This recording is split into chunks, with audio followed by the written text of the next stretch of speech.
नमस्कार, स्वराज एक्सप्रेस में आपका स्वागत है और मैं हूं आपके साथ शिवा। शुरुआत करेंगे इस बुलेटिन की बड़ी खबर से, जहां भोपाल में 6 साल की मासूम से दुष्कर्म के आरोपी सलमान को 7 दिन के बाद गांधीनगर पुलिस ने गिरफ्तार कर लिया है। पुलिस आरोपी को भोपाल से गौहरगंज ला रही थी, तभी रास्ते में गाड़ी पंचर हो गई। दूसरी गाड़ी में शिफ्ट करते समय बता दें कि कीरत नगर के पास आरोपी सलमान ने भागने की कोशिश की। पुलिस की जवाबी कार्रवाई में आरोपी के पैर में गोली लगी है। फिलहाल उसे हमीदिया अस्पताल में भर्ती कराकर इलाज चल रहा है। तो बता दें कि आरोपी सलमान की गिरफ्तारी की गई है।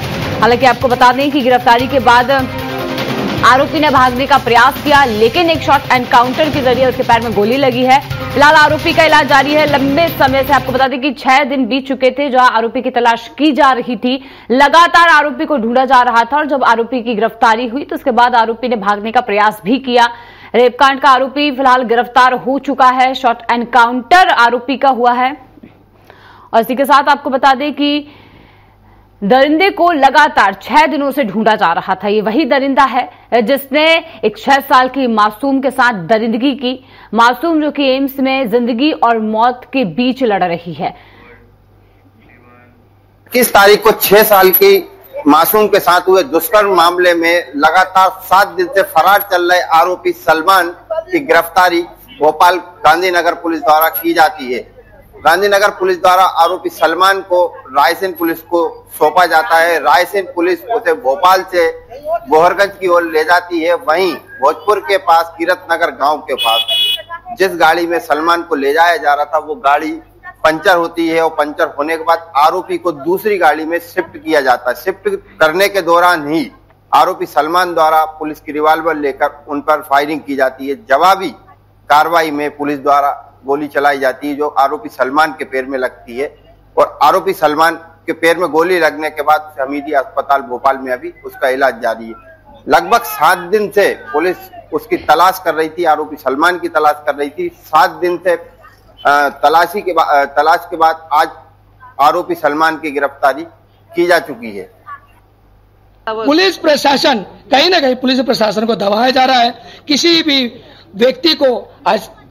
व्यक्ति को कहीं ना कहीं दबाया जाता है जब भी व्यक्ति चुप हो जाता है। तो उसी प्रकार से हमारा पुलिस प्रशासन को कहीं ना कहीं दबाया जा रहा है। उनके घरों पे बुलडोजर चलना चाहिए। ऐसी मानसिकता रखने वाले लोगों को इस देश से भगाया जाए। इस देश में इनकी कोई जगह नहीं है। बेटी हम शर्मिंदा है तेरा कातिल जिंदा कि आखिर वो 6 दिन कहा था और इसको कौन पनाह दे रहा था, और अगर पनाह उसको मिल रही है इसका मतलब ये कनेक्शन बहुत ऊपर तक है। और ऊपर से बात आती है कि तुम बलात्कार करो, तुम बच्चियों को डराओ, हिंदुओं को, ताकि ये घर में रहे, ताकि हमारी बेटियां जो बच्ची है अभी बच्चियों का मनोबल बचपन में ही टूट जाए, वो आईपीएस आईएएस डॉक्टर इंजीनियर कुछ भी बनने का सपना ना देख पाए। तो हमारी ये सरकार से मांग है आखिर इसका ऐसे दुष्कर्म करने वालों के साथ ये शॉर्ट इनकाउंटर क्यों, उसका फुल एंड फाइनल इनकाउंटर किया जाए। और इसी खबर पर और अधिक जानकारी लेंगे। विवेक शर्मा हमारे साथ जुड़े हैं। विवेक, देखिए 6 दिनों से आरोपी की गिरफ्तारी को लेकर लगातार मांग उठ रही थी। हालांकि आरोपी की गिरफ्तारी भी हुई है, लेकिन शॉर्ट एनकाउंटर की बात आ रही है। क्या कुछ इससे लेकर अपडेट है?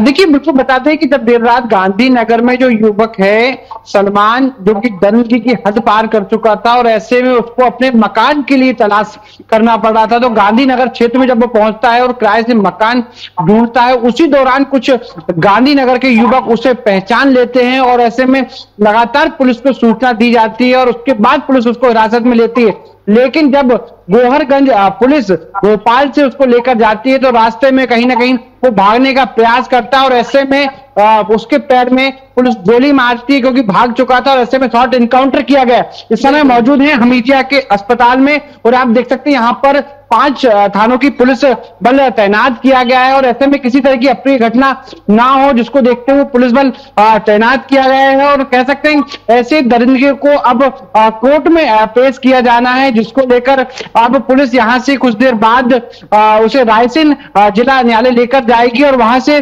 बात की जाए तो कोर्ट में पेश किया जाएगा। लेकिन कह सकते हैं इस तरीके की दरिंदगी की हद पार कर चुका है पूरे मध्य प्रदेश सरकार और मध्य प्रदेश पुलिस लगातार उसको ढूंढने का प्रयास कर रही थी। उसके बाद पुलिस को अब देर रात गांधीनगर में इसकी सफलता मिलती है। और ऐसे में कह सकते हैं कि मध्य प्रदेश के मुख्यमंत्री मोहन यादव भी लगातार इस मामले को लेकर संज्ञान लिया था। सामाजिक संगठनों की बात करें, वे भी धरना प्रदर्शन कर रहे थे, लेकिन अब आरोपी की तलाश पूरी कर ली गई और ऐसे में अब आरोपी हमीदी अस्पताल में है और यहाँ पर उसका उपचार किया जा रहा है। तो कह सकते हैं जिस तरीके की जो घटना हुई है वो ऐसी घटना दोबारा ना हो, जिसको लेकर पुलिस लगातार प्रयास कर रही है और ऐसे दरिंदों को आज कोर्ट में पेश किया जाएगा। बिल्कुल विवेक, हिंदू संगठनों का ये कहना है कि यहाँ पर इतनी देरी आरोपी की गिरफ्तारी में क्यों हुई है, ये एक बड़ा सवाल है। वो अभी भी ये सवाल उठा रहे हैं कि क्या कोई ऊपर से ऐसा हाथ है जिसकी वजह से आरोपी को बचाया जा रहा था, या फिर देखिए अभी गिरफ्तारी भी हुई है तो उसे जिस तरीके से एनकाउंटर हुआ, शॉर्ट एनकाउंटर हुआ है, तो उसे लेकर भी यही सवाल है कि उसे अभी इतनी श्रेय क्यों दी जा रही है। हिंदू संगठनों का ये सवाल है। विवेक, क्या लगता है? देखिए, पुलिस लगातार अब पूरे मामले की जांच कर रही है कि आखिर ये 4 दिन तक कहां रुका और किसके पास रुका था। अभी तक जो जानकारी निकल कर आ रही है कि गांधीनगर के आसपास किसी चाय वाले के घर पर रुका था, या उसको जानकारी मिलती है, उसके बाद वो घर से उसे निकाल देता है। लेकिन पुलिस पर भी सवाल उठते हैं कि आखिर 6 दिन तक उसने कहां और किस जगह पनाह ली और किन किन लोगों का सहारा लिया है। हिंदू संगठनों की बात करें, वो भी लगातार इस पर आरोप लगा रहे हैं। पुलिस की कार्यप्रणाली पर भी ऐसे में कई सवाल उठते हैं कि 6 दिन तक आरोपी खुलेआम सड़कों पर घूमता रहा, लेकिन पुलिस उसे पकड़ नहीं पाई। लेकिन अब आरोपी हिरासत में है, ऐसे में उससे अब पूर्ण रूप से पूछताछ की जाएगी, कौन कौन लोग उसके साथ थे और कितने लोगों ने उसकी सहायता की थी। इन सभी पहलुओं पर अब पुलिस जांच करेगी और जांच के बाद ही कई खुलासे सामने होंगे। लेकिन अभी की बात करें तो अभी उसका उपचार चल रहा है और इससे पूछताछ भी अंदर पुलिस कर रही है कि वो कहां गया था और किन किन लोगों से वारदात के बाद मिला है। उन सभी पर पुलिस ढूंढने के काम कर रही है और ऐसे लोगों पर भी कार्रवाई की बात करी जा रही जिन लोगों ने इन्हें पनाह दी है। और ऐसे में देखिए पूरे हमीदी अस्पताल है, पुलिस चारों तरफ यहाँ भी तैनात की गई। सुरक्षा दृष्टि की हम बात करें तो चारों तरफ पुलिस के बड़े अधिकारी, और ऐसे में एक बड़ी चुनौती भी है कि जब उसे रायसेन लेकर ले जाएंगे उस समय भी सुरक्षा की क्या व्यवस्थाएं रहने वाली है, ये भी बड़े तरीके से इसको मैनेज किया जाएगा पुलिस प्रशासन, क्योंकि लोगों में आक्रोश है और लोगों में सीधे एक ही कहना है कि उसे फांसी की सजा दी जानी चाहिए। गांधीनगर के जिन युवकों ने पढ़ा वो भी मुस्लिम युवक थे और उन्होंने भी साफ कहा है कि ऐसे दरिंदे को फांसी की सजा देनी चाहिए थी, क्योंकि जिस तरीके की जो घटना हुई एक मासूम बच्ची के साथ ये पूरी घटना करी है और ऐसे दरिंदों को फांसी की सजा देनी चाहिए। बिल्कुल विवेक, बिल्कुल। और देखिए, और अब देखना होगा कि आगे जो कार्रवाई होगी उसके तहत क्या किया जाता है, क्योंकि मांग तो फांसी की सजा की ही उठ रही है और जिन लोगों ने पनाह दी है उनके खिलाफ क्या कार्रवाई होती है ये देखना होगा। तमाम जानकारी के लिए विवेक आपका धन्यवाद। तो बता दें कि आरोपी का शॉर्ट एनकाउंटर किया गया है जिसका उपचार फिलहाल जारी है और आगे भी अब बड़ी कार्रवाई की मांग उठ रही है। जिन लोगों ने आरोपी को पनाह दी है उन्हें भी यहां पर गिरफ्तार किया जाए, जिसे लेकर लगातार ये मांग उठ रही है हिंदू संगठनों के द्वारा।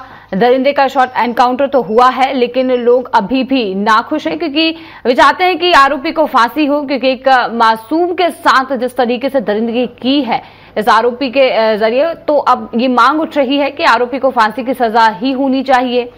और जिसे लेकर अब देखना होगा कि आगे क्या बड़ी कार्रवाई होती है। फिलहाल पूछताछ अब शुरू हो चुकी है और आरोपी जो कि अस्पताल में भी भर्ती है, इलाज जारी है। तो देखना होगा कि आगे किस तरीके से किस मोड़ पर ये पूरा मामला आता है, क्योंकि अब बड़ा मामला है। जिन लोगों ने 6 दिन तक कैसे पनाह दी है या जिनके घर में ये रुका है उसे लेकर भी जानकारी निकाली जा रही है।